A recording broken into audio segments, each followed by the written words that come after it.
his microphone. Hello. Good evening, Commission. It's on. It's It's on. on. Yeah. Good evening, Commission. My name is Joseph Marino with DDG, representing the developer on this project.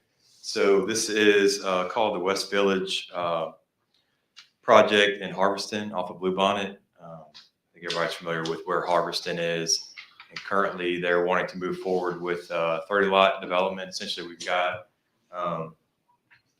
recommendation / approval from the planning department to allow the 30 lots with the current access as shown on the Bluebonnet.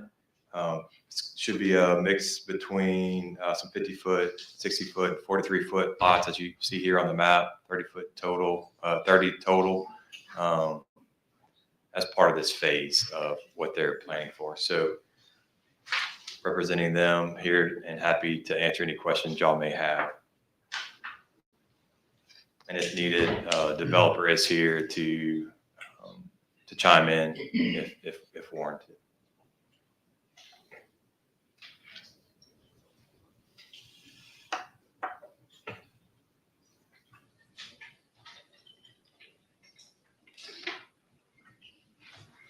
So if I understand, this is basically out of the PUD and it's a separate individual subdivision. It meets the criteria because it's 30 lots or less.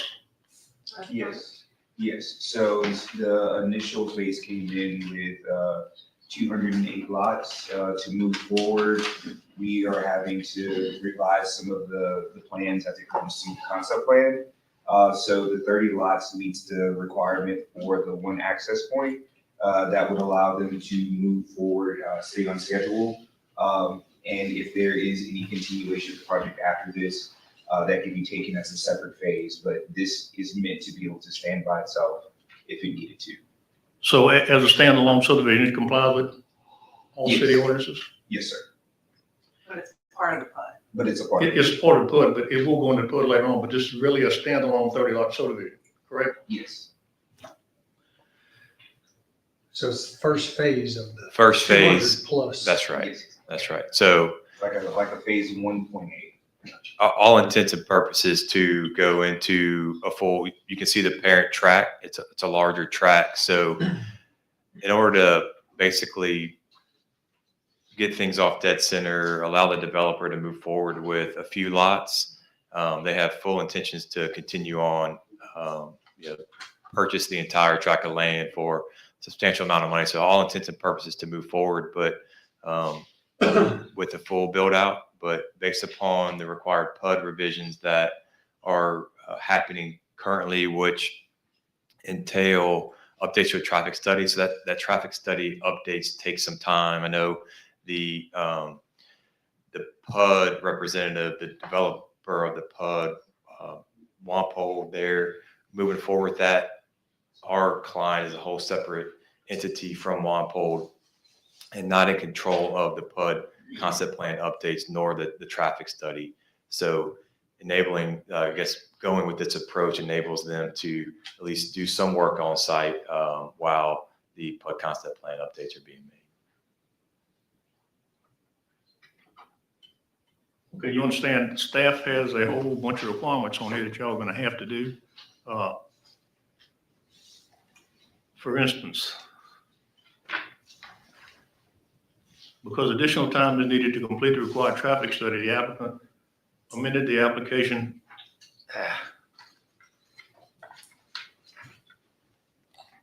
Keep my fingers out of the way.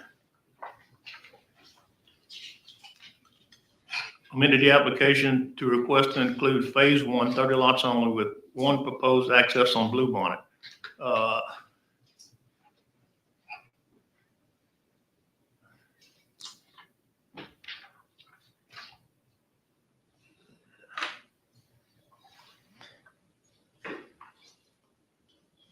So we are in receipt of the staff report with the staff recommendations for approval contingent upon, findings of, or the engineering requirements for 7, 8, and 9, which 7 is the drainage study.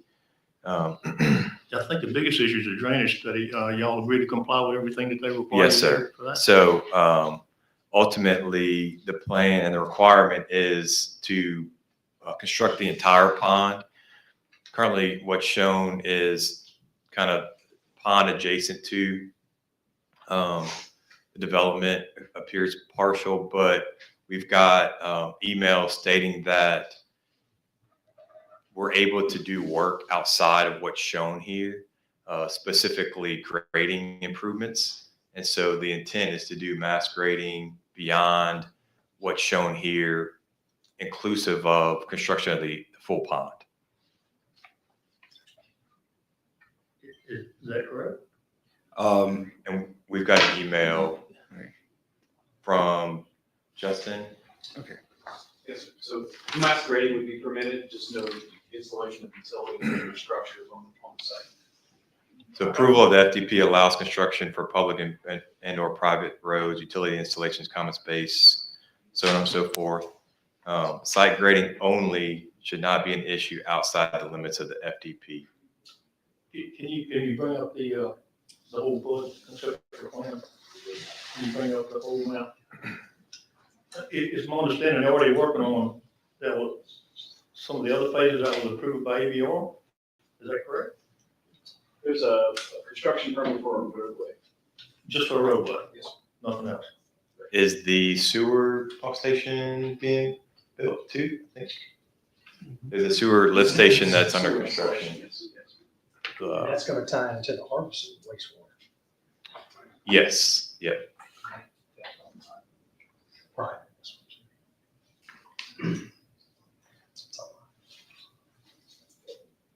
Do you have one where you show all the roads and everything in the, all the bounds? Oh, he's in the concept plan. The whole concept? This is the most recent. So that is the concept plan. version. Want to It's, see their submitted new version? The The revision? one we looked at in your office today that you brought out, do you have that on? And here, do you have that? We only have that board. We don't have a digital version. so I know that map's a little confusing, but the circles that are empty, the empty circles on there, that's the road network. It's hard to follow but the circles without the that are not filled in, that's the intended road network. Okay, correct me if this is not true, but they work on a couple of roads in the other farms. And this is a separate farm altogether. But before you do anything else, both of the roundabouts have to be completed?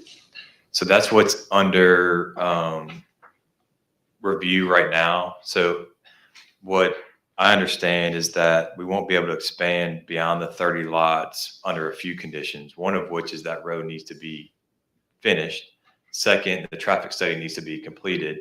And then the findings and recommendations of the traffic study need to be approved by the city. So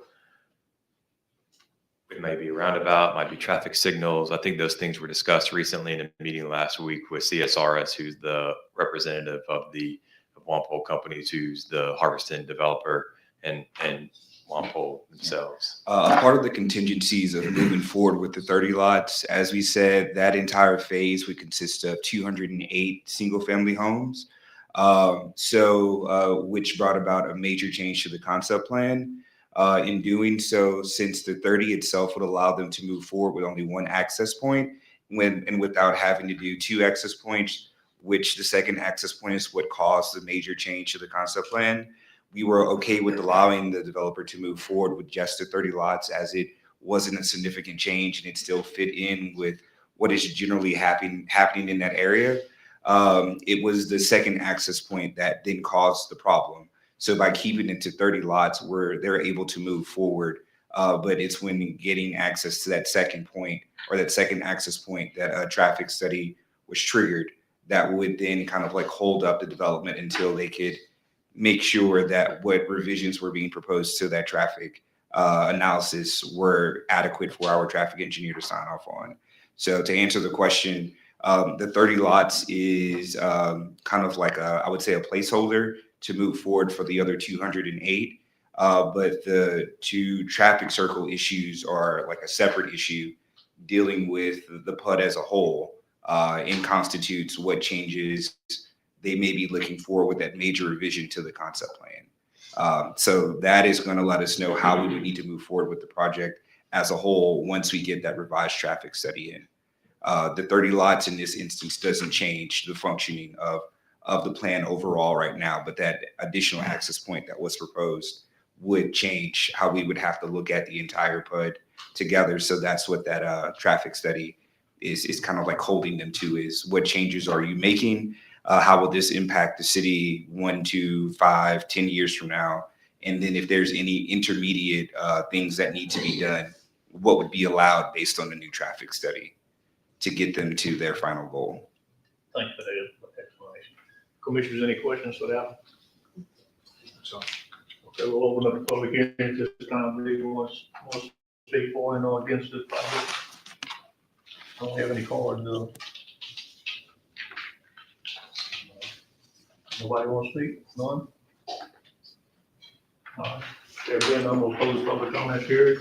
Commissioners, you got Move for approval it. with the staff requirements being met. Second. Okay, the motion is to approve that you comply with all the staff comments. Laid out in sections 8, 7, 8, 9.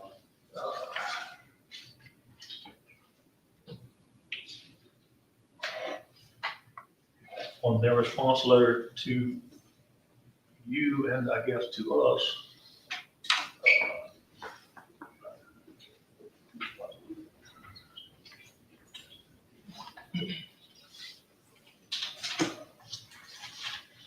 There are 9 comments. Correct. Well, let's do a roll call vote, please. Travis Barnes, Yes. Maureen, Yes.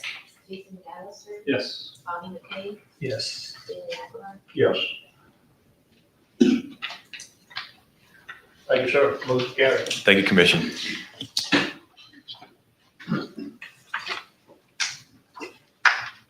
Our next item on the agenda is 725-22-P preliminary plat to the George. Is the applicant here, please? Yes, sir.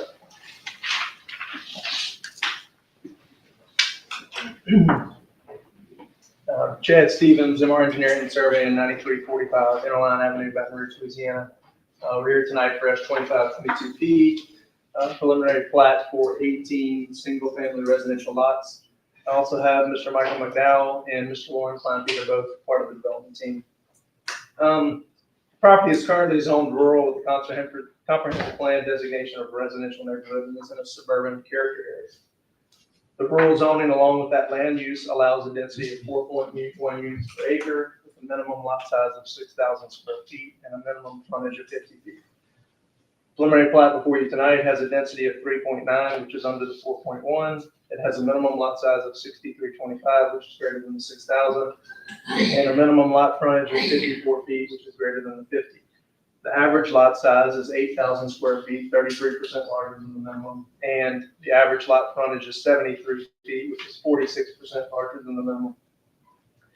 For the staff report, the direct surrounding land uses include Pin Oak, which has a residential density of 5.3 units to the acre, and single-family residential. Also within 300 feet of the subject property, you have Homestead subdivision, which has a residential density of 2.8 units to the acre. As far as the drainage is concerned, as required by ordinance in chapter 15, drainage impact study and water quality study was submitted. The site is not located in a flood zone or in a conveyance zone, and the proposed drainage system, including the detention pond, accomplishes the requirements of the ordinance, which is to limit the post-construction runoff to the pre-existing condition flow rate. The detention system proposed produces a 33% reduction in the 100-year peak flow leaving the subject site. And since they pulled that up, I do want to point out that is not the current layout. The current layout has a cul-de-sac in the back, not a T-turnaround. The stormwater management plan was reviewed by the City of St. George Engineering and found to be in compliance with the requirements of the ordinance. I believe there's an old line in the staff report that said that there were some unresolved comments in drainage. All those comments were addressed and staff confirmed that.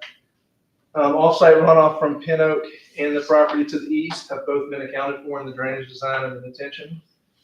There's currently a shallow ditch along the eastern property line that will be replaced with a 36-inch culvert. That culvert replacement was included in the drainage study reviewed by City of St. George. Yeah, that's the current layout.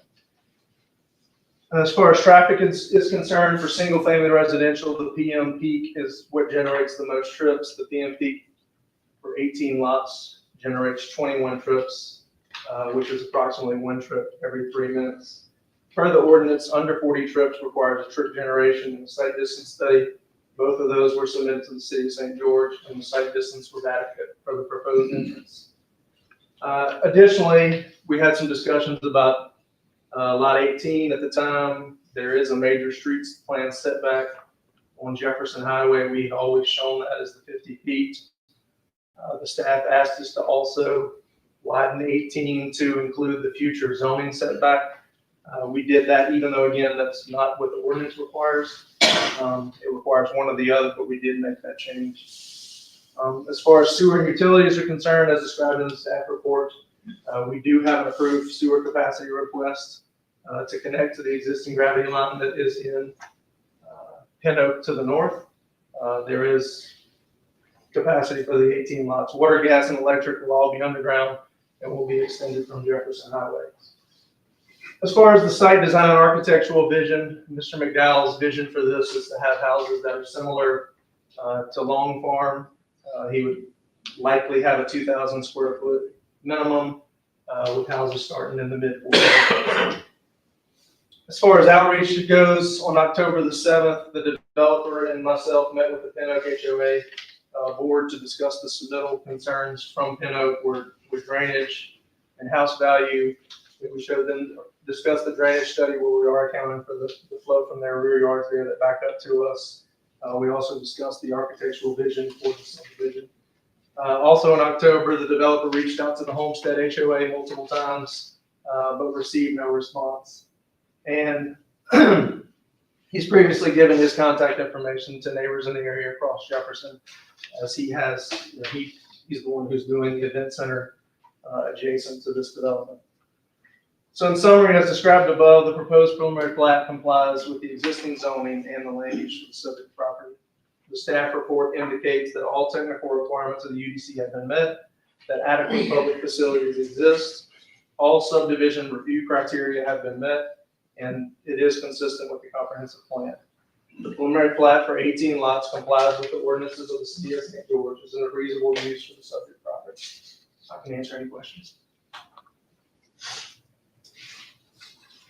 Any questions about commissioners? Thank you, Mr. Stevens. Let's open this up a public comment period. See one card here, Mr. Joe Hendrick.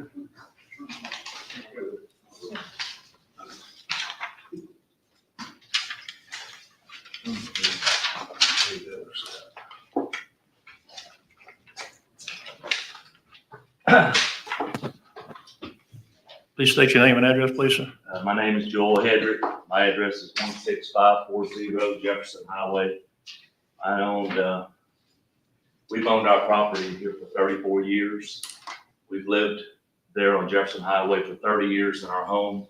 We've raised our 3 daughters in that home, on that site. We are appealing the subdividing of one lot at 1555 Jefferson Highway, which the owner, Mike McDowell, wants to make this property into 18 lots with one common area and a stormwater management pond. We have already established neighborhood aesthetics. These small lots with even smaller houses would be inconsistent with the established neighborhood character and would have negative impact on our property value. We respectfully request that the St. George Planning and Zoning Commission deny the current subdivision proposal and require that any new lots created along this specific highway corridor adhere to a minimum of 1.5 to 1 acre lots to ensure the consistency with the land use pattern and protect the long-term integrity of our area. This minimum acreage change is a reasonable compromise that respects the visual and physical community of our neighborhood. I ask shouldn't this meeting tonight also be about the will of the people who have actually built, invested, and lived in this area, and how it will affect us financially? Again, building 18 small homes on the above mentioned property, comparing it to Long Farm property is bizarre. You're talking about comparing property that's in the $600,000 to $800,000 range. And it's gonna bring down our property value, which we've reinvested for the last 34 years. Mr. Henry, can you live directly across the street? I live directly across the street at an angle to that property. Thank you, sir. Mr. Scott Bell?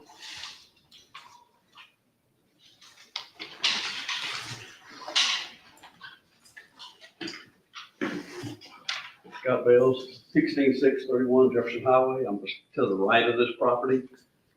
This is gonna be Section 8 houses. How large are these houses? 1,200 square feet? They're gonna be on these lots. Is this government subsidized? Because you're putting 1,200 square feet on these lots. You know, a house. So you're looking at 225 to put a house on there. So you're gonna just fill this thing full of riffraff with 12 families and each one of them cars parked up and down every damn road. So you're just gonna devalue the whole block. And this man's talking about putting a wedding venue. You're gonna wonder why everything's broke into and stole out of cars every night, that you can't put enough cops out there to stop it. So it's gonna turn into a big problem. So I mean, do we know it's not gonna be Section 8? Do we know it's not gonna be government subsidized? Cause I mean, you putting people in there at 225 and the government's gonna subsidize, you're gonna fill this place up. Nobody's looking at it that way, you know, you're gonna fill it up and you're gonna have a bunch of problems real quick. And I'm right next door. I'm all down the right-hand side of that, from the front corner to the back.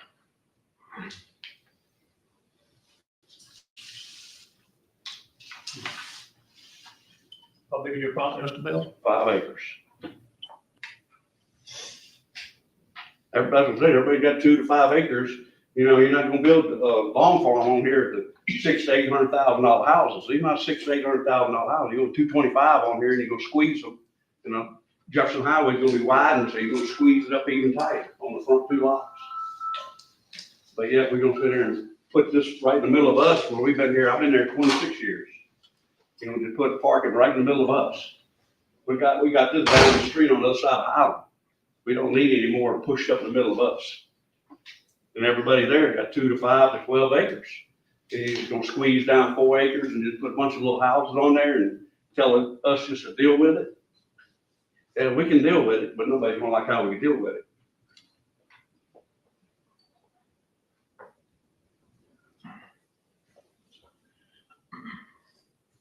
That's it. Yep. Thank you, Mr. Bell. Any other comments? Any other? I think a lot of things, but I'm gonna go with that. You can come up and just say your name and address.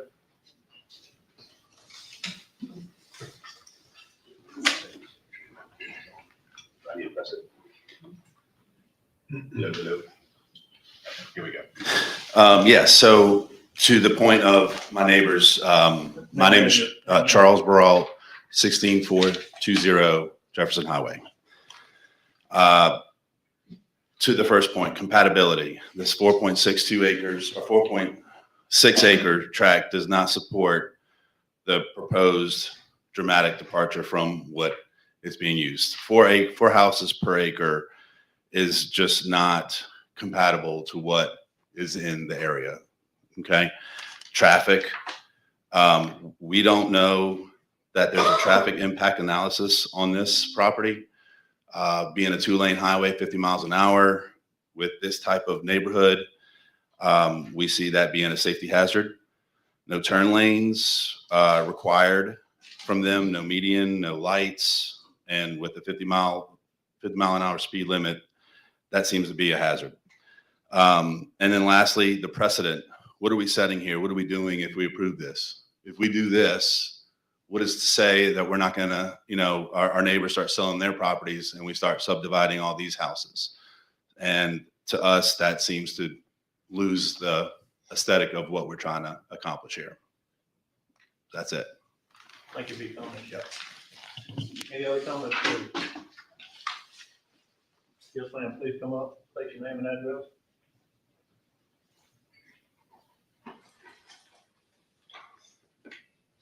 My name is Macy Brown. I live at 16128 Creek Myrtle, lot 9, that's on the map. First time home buyer, of course. I acquired my house back in March. Previously, it was owned by a man named Dr. Hawk. He lived there about 30 plus years. Never really done this before, but I just wanted to express a concern, not really per se a question. So where they're acquiring the lot, it cuts into the majority of our backyard. And in that backyard, we have a very large koi pond that has 2 koi fish that's been there for 20 plus years. And you know, our neighbors right next door, they are removing their shed to where he's acquiring the lot, right? That's really easy, right? But I can't just up and lift my koi pond and move it. So I just wanted to express my concerns to Mr. Michael. Our neighbor had gave us his number, but I just kind of wanted to throw that out there. That has really a large concern for me. So that's it. Okay, thank you for your comment. Thank you. Any other comments, please? Yes. Yes, sir. Please come up, state your name and address. Okay. I'm Howard Polk at 9518 Homestead. We have a 46 property neighborhood. All properties, we have a restriction that property be at least 2,400 square feet. That is a concern. That goes to property value and the aesthetics of the neighborhood. That carries along with it what value you put on everybody's property. And this is definitely a negative effect on that. If you say that you can limit properties at 2,000 square feet. Thank you for comments, sir.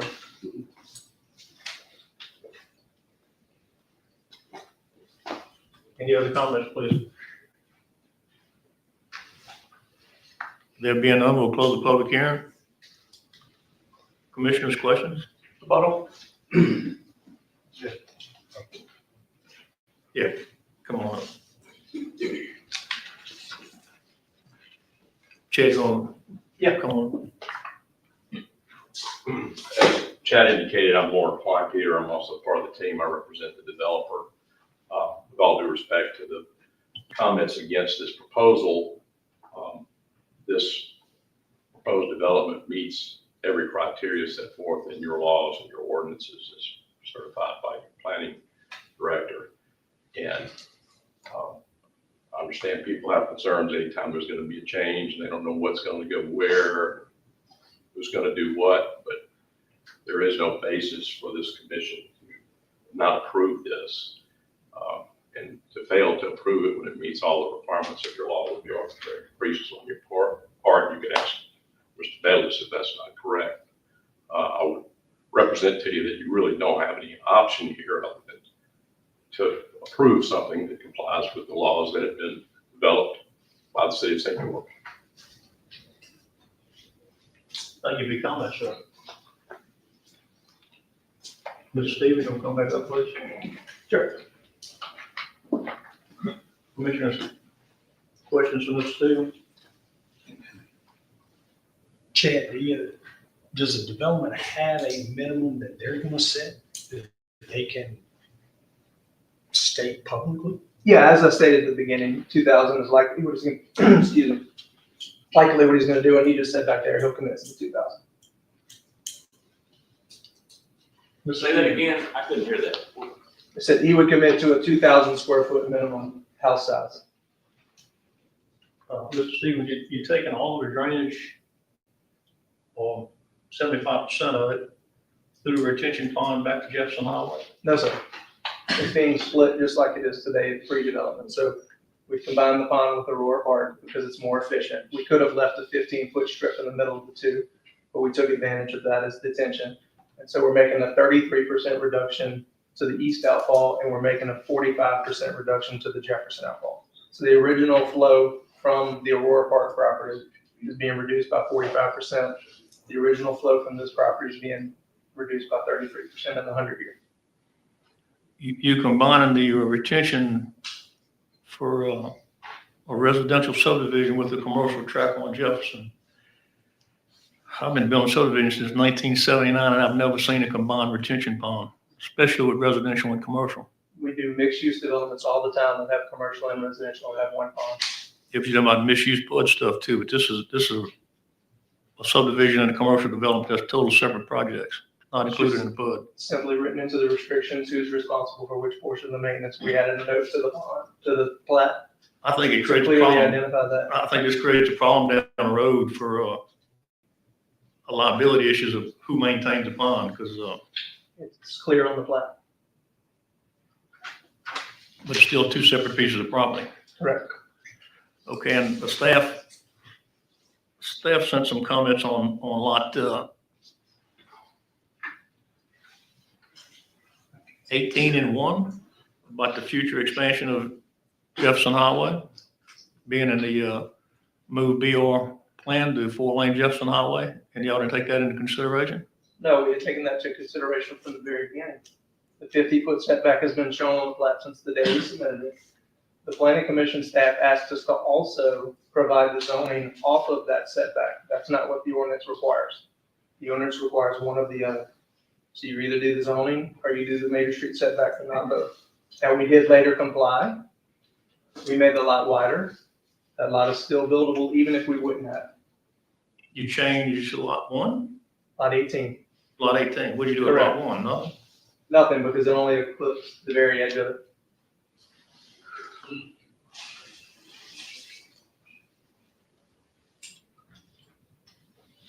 Staff, is that correct about the lot 18? Did they comply with what y'all asked them to do?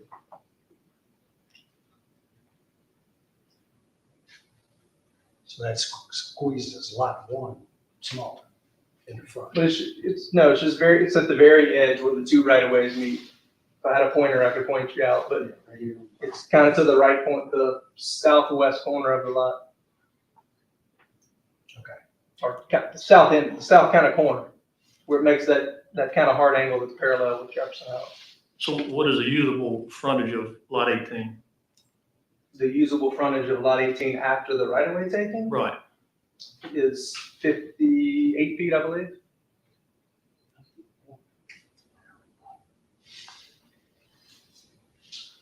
Because the usable frontage of lot 18 before we changed it was 52, which still meets the minimum requirements of the ordinance, which is 50. So the lot still would have met the requirements of the ordinance even after the right of way taken.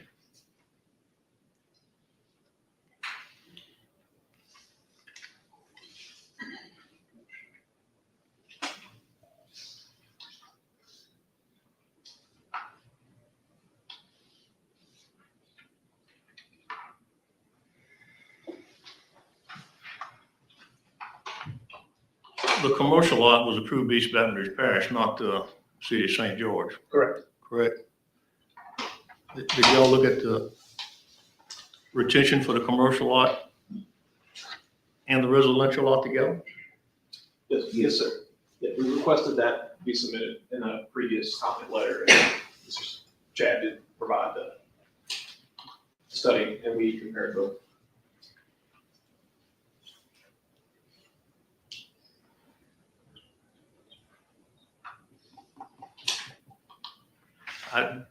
I just don't like the idea of a retention pond on a commercial track and a residential track.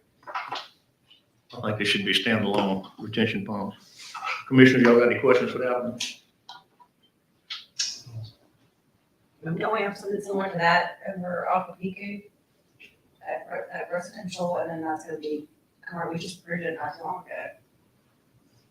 Yeah, but that's all on the same piece of property at one time. This is two separate pieces of property. This is approved BDO and this is approved, we're talking about two separate tracts of land. You got two different ownerships. You have a HOA is gonna own this. You have a commercial property is gonna own this. That'd be on a lot of same people. So two separate tracts altogether. And I agree with what Mr. Stevens said, is that we've done it on another project, but it's usually the same ownership and it's usually under a PUD or something else that it's all done under the same approval process. But just the question, what does adding 15 feet of land between doesn't change? It doesn't change anything. The person, It makes it two separate pieces of property that each person has to maintain their own retention. it's already two separate pieces.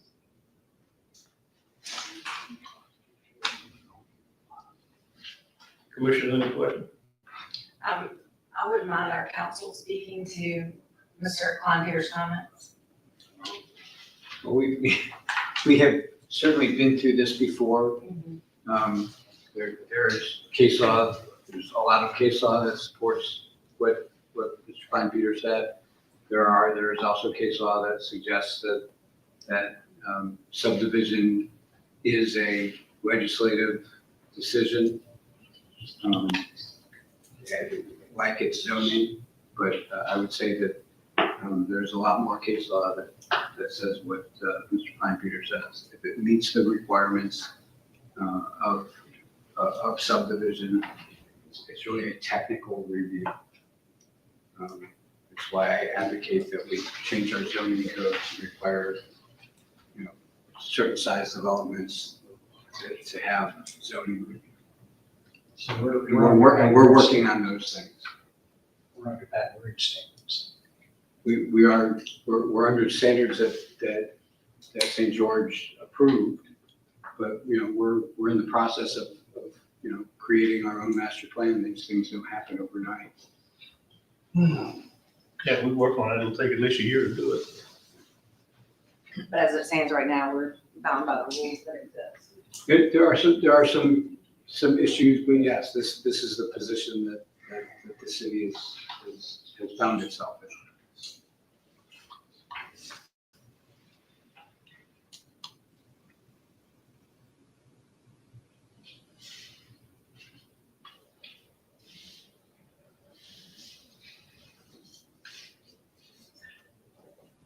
I think that we're in a position under the current regulations as they exist right now, that it meets all of the requirements that the city has, and we've got to approve it.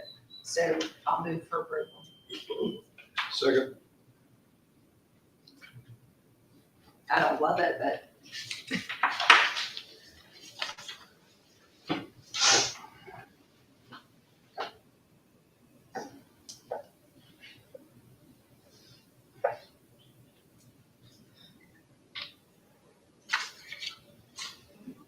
Give a roll call vote, please. Travis Thornton, Yes. Lauren Marion, yes. Jason McAllister, Yes. Bonnie McKay. No. Billy Aguilar, No. Motion carries. Thank you for your time. Item number C is S-2523F, exchange of properties at 14,545 and 14,575 Carroll Road. Is the applicant here, please?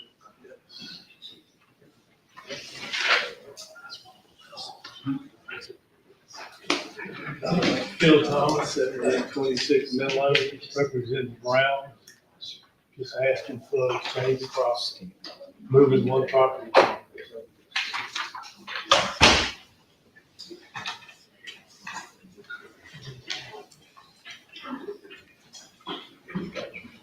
Thomas, you're just moving a property line. This was an existing property line. Y'all moved it back to the original property line, is what you? No, we moved one over 35. 35, okay. Just moving that, pivoting that one line there to the dash line. We're just pivoting. See what we're trying to work on. All right, thank you, Mr. Thomas. Any public comments on this, please? There being none, we'll close the public comment period. Motion? Motion approved.